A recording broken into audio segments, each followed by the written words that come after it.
Hi, my name is Alan from Alan Property. Welcome back to my YouTube channel.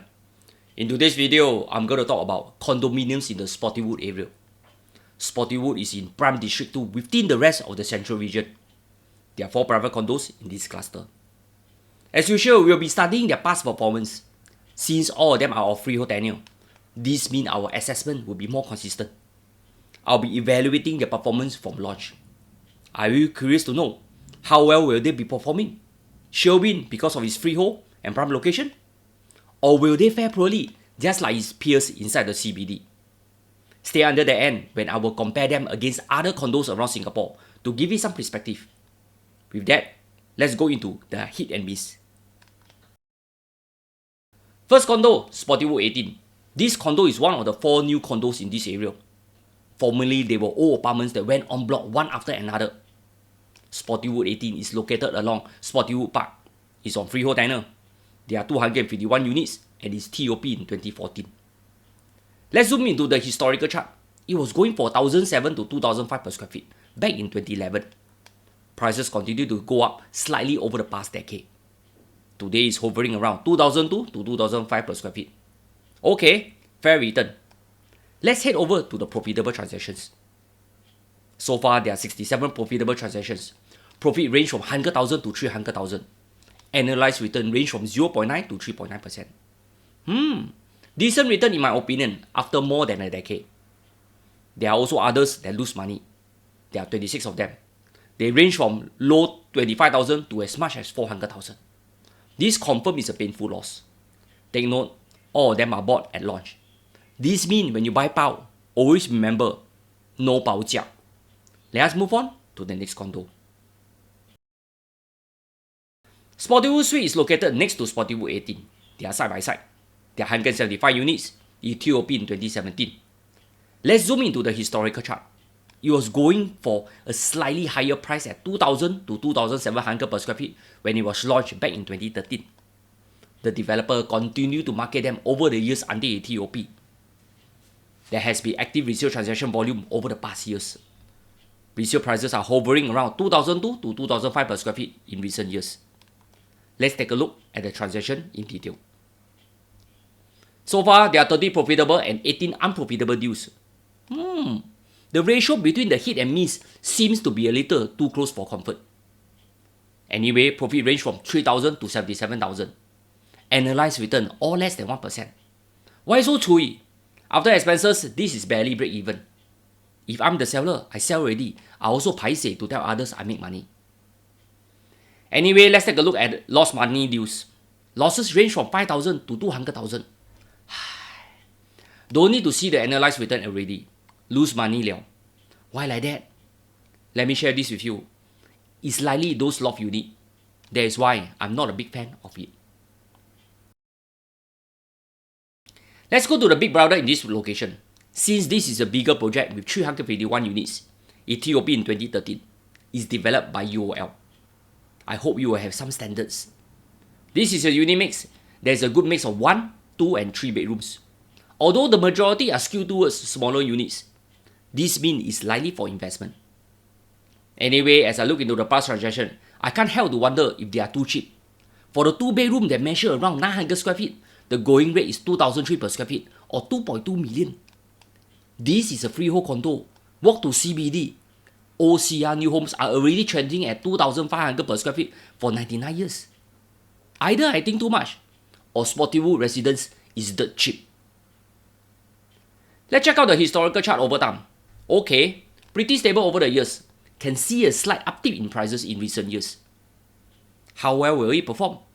Do you want to make a guess? Better than Spottiswoode 18? Well, there are 70 profitable and 27 unprofitable deals. Still acceptable over the 2 set of datas. Profit range from 100,000 to 500,000. Annualized return range from 1% to 2.8%. Not too bad. At least UOL project got some standards. Let's take a look at the loss-making deals. Losses range from 5,000 to 135,000. Why like that? I can only summarize they come with both frontal box and bay windows.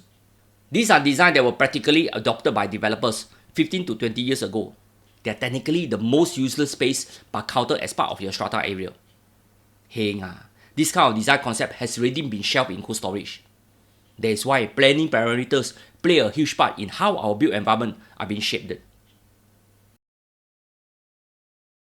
Sky Everton is the newest kid on the block. It was completed in 2023. This means it's almost brand new.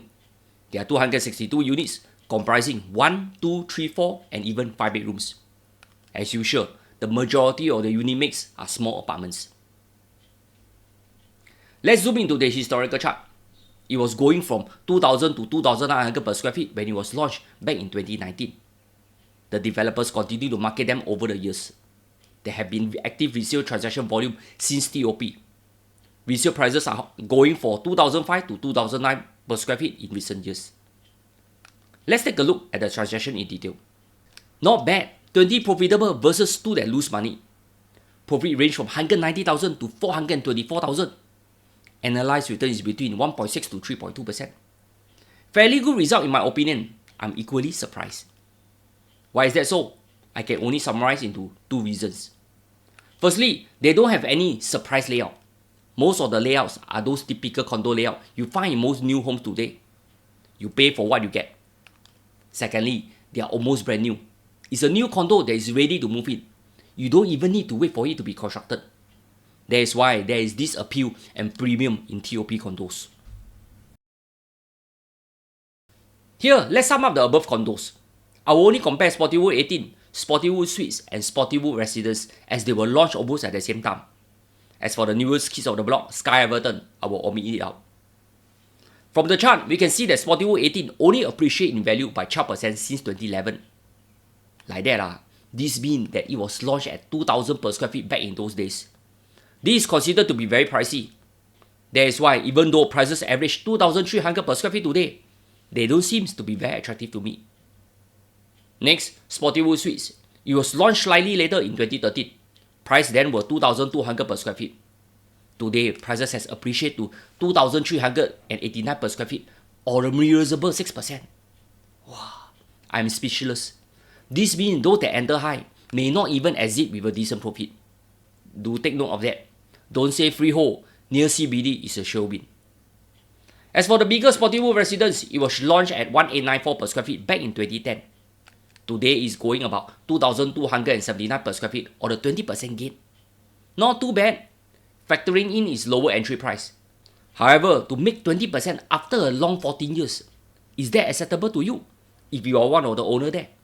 Is it time to exit, cash out and move on? As you know, I'm always curious, what if the above buyers have committed to another property elsewhere? What will be the outcome like? My Manhattan was launched back in 2011 at 1,233 PSF. Today is doing 1,005 per square feet or the 22% growth in 13 years. Good or average only? As for the Scala located in Lorong Chuan, it was launched in 2010 at 1,185 PSF. Today is trending around 1,807 PSF or 52% growth to date. Not too bad. That is why I always say, property must buy long term. As for the Bronzeville in Bukit Timah, back in 2011, its resale value was only 1,223 PSF. Today, it has climbed up by leap and bound, standing at 2,175 per square feet. It has gained a stunning 101%. To put things into perspective, it has made an annualized return of 7.8%. I'm very sure it will continue to climb higher. Here, what can we learn? Condos in the Spottywood area have not performed up to expectation if we compare them against condos located elsewhere in Singapore. The condos there are mainly skewed towards smaller investment units that can command a higher profit margin.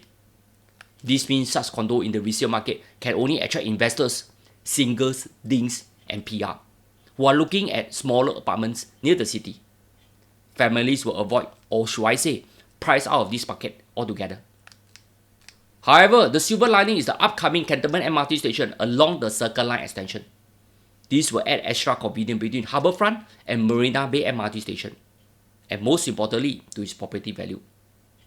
That's all. I hope you have learned something useful in this video. If you have any housing plans, I'll be more than happy to assist you. Take care and goodbye.